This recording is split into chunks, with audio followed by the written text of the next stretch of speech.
अस्सलाम वालेकुम वरहमतुल्लाहि वबरकातुहू। मैं हूं सैयद अब्दुल वहाब शिराज़ी और आप देख रहे हैं अल हुदा गाइडेंस चैनल। नाज़रीन, अफ़गानिस्तान में एक माहिदे के तहत अमेरिका और उसके इत्तेहादियों ने निकलना शुरू कर दिया है और तकरीबन बाकी जो इत्तेहादी थे उनकी फ़ौजें ज़्यादातर निकल चुकी हैं और अमेरिका की और कुछ दीगर ममालिक की कुछ थोड़ी सी फ़ौजें वहाँ पर बाकी हैं जो 31 अगस्त तक वहाँ से निकल जाएंगी या 11 सितंबर तक। दूसरी तरफ हम देखते हैं कि तालिबान ने बड़ी तेज़ी के साथ अफ़गानिस्तान के सरहदी इलाकों पर, यानी जितनी भी उनकी बार्डर थी अफ़गानिस्तान की मुख्तलिफ ममालिक के साथ, उस पर तकरीबन ज़्यादातर कब्ज़ा कर लिया है और बड़ी तेज़ी के साथ वो फतूहात बग़ैर किसी जंग के हासिल कर रहे हैं। ऐसे में इस वक्त दुनिया का मीडिया जो है वो, और ख़ास तौर पर पाकिस्तान का जो मीडिया है उसके पर जो लिबरल्स और सेकुलर जहनीत के लोग बैठे हैं, उन्होंने प्रोपेगेंडा शुरू कर दिया है। और ये वो लोग हैं कि जो पिछले 20 साल से खामोश बैठे थे अफ़गानिस्तान की सूरत हाल के हवाले से, कि वहाँ पर जो कुछ होता रहा, तबाही होती रही, लाखों लोग वहाँ पर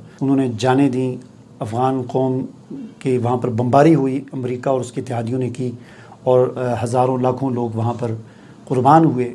लेकिन ये लिबरल्स और सेकुलर जहनीत के जो लोग थे हमारी मीडिया के अंदर, ये खामोश बैठे रहे 20 साल तक।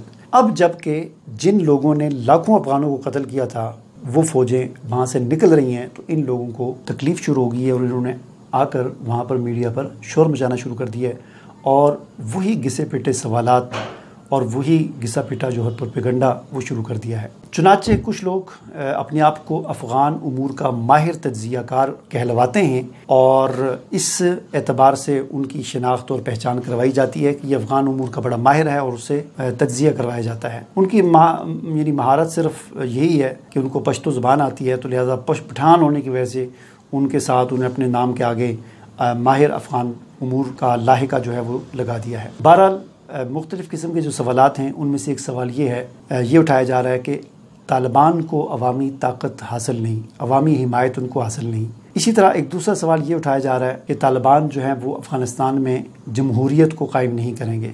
एक तीसरा सवाल ये उठाया जा रहा है कि तालिबान के आते साथ ही, चूँकि अब तालिबान आ रहे हैं, लिहाजा उनके आने की वजह से मंशियात और असले की स्मगलिंग जो है वो बढ़ जाएगी। इसी तरह एक सवाल ये भी उठाया जा रहा है कि तालिबान दाढ़ी और पर्दे की पाबंदी जो है लाजमी करार दे देंगे और इसी तरह औरतों की तालीम पर भी पाबंदी लगा देंगे। बहरहाल ये और इस किस्म के कुछ दीगर सवालात हैं जिनको लेकर हमारे पाकिस्तान की मीडिया में जो है वो तबसरे किए जा रहे हैं, तज्ज़िये किए जा रहे हैं और तालिबान के ख़िलाफ़ प्रोपेगेंडा किया जा रहा है। सबसे पहली बात जहाँ तक इस सवाल का ताल्लुक़ है कि तालिबान को अवामी हमायत नहीं हासिल, ये मेरे ख़्याल में बड़ा अजीब सा सवाल है। उसकी वजह यह है, अगर तालिबान को अवामी हमायत हासिल ना होती तो 20 साल तक तालिबान दुनिया की 40 तरक्की याफ्ता और पावर रखने वाली फ़ौजों के ख़िलाफ़ हरगिज़ न लड़ सकते। ये तालिबान कहाँ चले गए थे? क्या आसमान पर उठ गए थे? नहीं, इसी अफ़गानिस्तान के अंदर रहते थे और इन्हीं लोगों के अंदर रहते थे, लोगों के साथ रहते थे। उनको अवामी हमायत हासिल थी, लिहाजा लोगों ने ही उनको अपने घरों में पनाह भी दी हुई थी और उनको खाना भी देते थे और उनके साथ हर किस्म का तावन करते थे।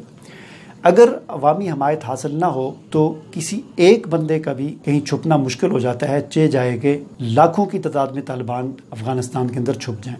तो ये लाखों यानी 70-80 हज़ार तो ख़ुद अमेरिका कहता है ना उनकी तादाद है तालिबान की 70-80 हज़ार, लेकिन तादाद उनकी इससे भी ज़्यादा है। चले 80 हज़ार ही मान लें, तो क्या अवाम की हिमायत के बग़ैर 80 हज़ार लोगों का 20 साल तक अफ़गानिस्तान के अंदर छुपे रहना ये मुमकिन है? ये नहीं मुमकिन।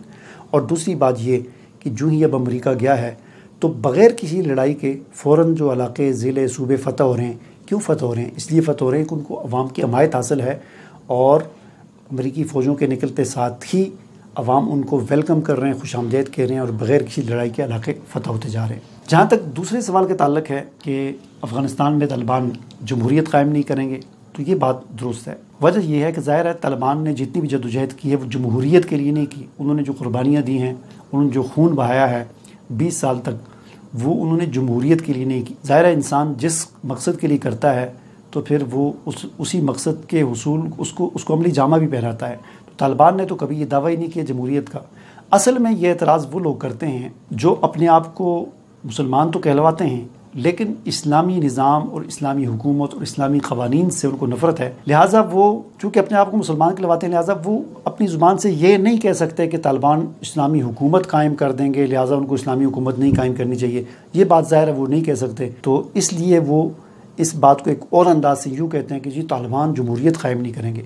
तो मेरा सवाल ये है कि क्या आपने कभी अपने तबसरों के अंदर, अपने तज्ज़ियों के अंदर, अपने प्रोग्रामों में कभी सऊदी अरब या मुत्तहिदा अरब अमारात या दीगर जो अरब ममालिक हैं या दुनिया में कुछ और भी ऐसे ममालिक हैं जहाँ पर जमहूरियत नहीं है, क्या आपने कभी ये प्रोपेगेंडा सऊदी अरब के ख़िलाफ़ भी किया?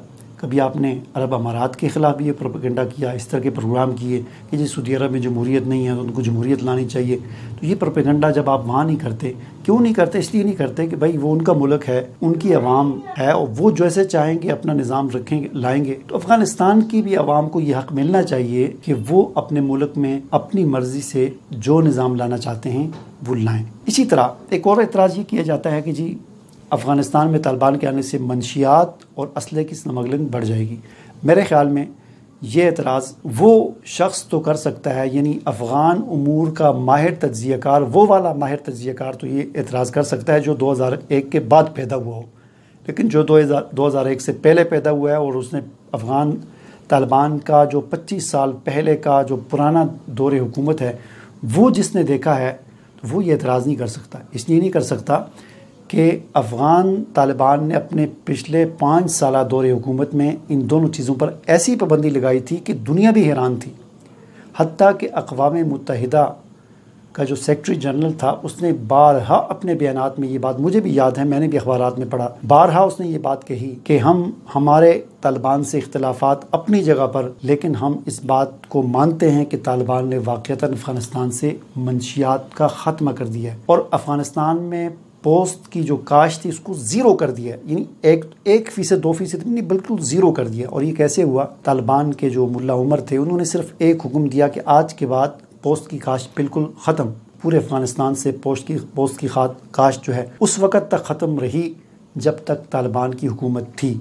जब अमेरिका आया, तालिबान की हुकूमत ख़त्म हुई, दोबारा पोस्ट की काश्त शुरू हो गई। इसी तरह जहाँ तक असले का ताल्लुक है तो उसका भी मामला ऐसा ही हुआ कि मुल्ला उमर ने एक आर्डर जारी किया कि पूरी अफ़गानिस्तान की आवाम अपने घरों के अंदर जो जो असला रखा हुआ है वो असला हुकूमत के हवाले कर दें। चुनाचे सारी आवाम ने अपने घरों से असला उठाकर तालिबान के हवाले कर दिया और निहत्थे हो गए। और ये बात तो इतनी मशहूर है कि मुझे भी याद है कि उस वक़्त के जो हमारे वज़ीर दाखिला थे मोइन हैदर साहब थे, गालिबन जनरल परवेज़ मुशर्रफ की हुकूमत थी, तो उस वक़्त पाकिस्तान में भी एक ऐसी मुहिम शुरू हुई थी कि अवाम जो है वो असला हुकूमत के पास जमा करवा दें। और मोइन हैदर साहब ने उस वक़्त ये बयान दिया था कि अगर पाकिस्तानी अवाम असला हुकूमत के पास जमा करवा दे तो मैं दाढ़ी रख लूँगा। यानी बड़ी अजीब बात थी। उनका ख्याल शायद ये था कि अफ़गान अवाम ने तालिबान की दाढ़ियों को देख कर असला जमा करवाया है, लिहाजा अगर पाकिस्तानी अवाम भी असला हुकूमत के पास जमा करवा दे तो मैं भी दाढ़ी रख लूँगा। तो ये बड़ी अजीब सी बात थी। अर्ज़ करने का मकसद ये है कि आज ये जुम्मा 8 दिन के जो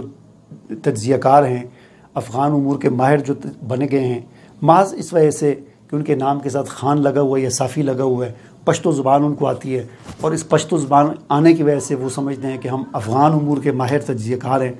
उनको इतनी मामूली सी बात का भी नहीं पता कि मंशियात और असले के हवाले से तालिबान की वो शोहरत है कि जिसे अक़वाम मुत्तहिदा और अमेरिका ने भी बावजूद दुश्मन होने के तस्लीम किया था और इकरार किया था मीडिया पर आकर कि हम तालिबान की इस बात को मानते हैं कि वाक़ईतन तालिबान ने अफ़गानिस्तान में अमन कायम किया है, असला इकट्ठा किया है और मंशियात पर मुकम्मल पाबंदी आयद कर पोस्ट की काश्त को ज़ीरो कर दिया है। बहरहाल इसी तरह एक और जो एतराज़ कि जी तालिबान दाढ़ी पर पाबंदी लगा देंगे, दाढ़ी लाजमी रखनी पड़ेगी, पर्दा लाजमी करना पड़ेगा, औरतों की तालीम पर पाबंदी होगी, तो देखिए इस हवाले से भी हमें ये बात देखनी चाहिए कि दाढ़ी लाजमी रखना अगर अफ़गानिस्तान का ये कानून बन जाता है, जैसा कि पहले भी तालिबान के दौर में था कि दाढ़ी हर मर्द लाजमी रखेगा, हर औरत लाजमी पर्दा करेगी, तो देखें ये कानून अगर कोई भी मुल्क किसी भी हवाले से कोई कानून बनाता है तो दूसरे मुल्क को या दूसरे बाहर बैठे हुए लोगों को उससे क्या तकलीफ़ है? क्या हमारे मुल्क में ऐसे कवानीन नहीं हैं जिनको आवाम नहीं मानती, जो आवाम की राय के ख़िलाफ़ हैं, लेकिन कानून है तो लिहाजा आवाम को उस पर अमल करना पड़ता है? क्या फ़्रांस के अंदर औरतों को चेहरा छुपाने पर, वहाँ पर चेहरा छुपाने पर पाबंदी लगाई हुई है, तो क्या आपने कभी उस पर एतराज़ किया? क्या आपने अपने चैनल पर बैठकर कभी उस पर बहस की, उस पर तनकीद की? ख़ुद पाकिस्तान के अंदर देखें कि कई ऐसी मुलाजमतें हैं कि जहाँ पर ख़वातीन को उस वक़्त तक मुलाजमत नहीं मिलती या उनकी पर्दे की हौसला शिकनी की जाती है। क्या आज तक आपने किसी भी पाकिस्तानी टीवी चैनल पर किसी खातून एंकर को देखा कि वो पर्दा करके वहाँ पर बैठी हुई हो? क्यों?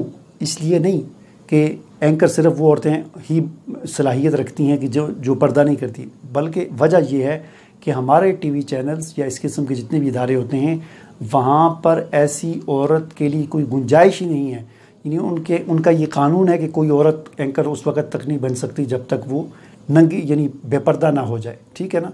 तो जब बेपर्दगी के लिए कानून है और उस पर किसी को एतराज़ नहीं है, तो अगर तालिबान अपने मुल्क के अंदर ये कानून बना लेते हैं कि पर्दा करना है औरतों ने, तो इसमें हमें क्या एतराज़ है? तो ये इस किस्म के एतराज़ बिल्कुल बेहुदा और जाहिलाना किस्म के एतराज़ात हैं।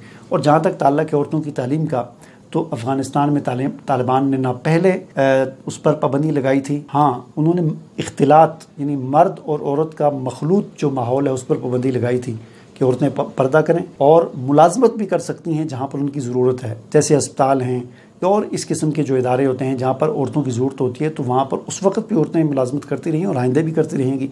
इस पर तो किसी को कोई एतराज़ नहीं हो सकता। उम्मीद है कि जो ये एतराज़ात जो किए जाते हैं आमतौर पर हमारी मीडिया पर ये क्लियर हो गए होंगे। इजाज़त दीजिए, अल्लाह हाफ़िज़।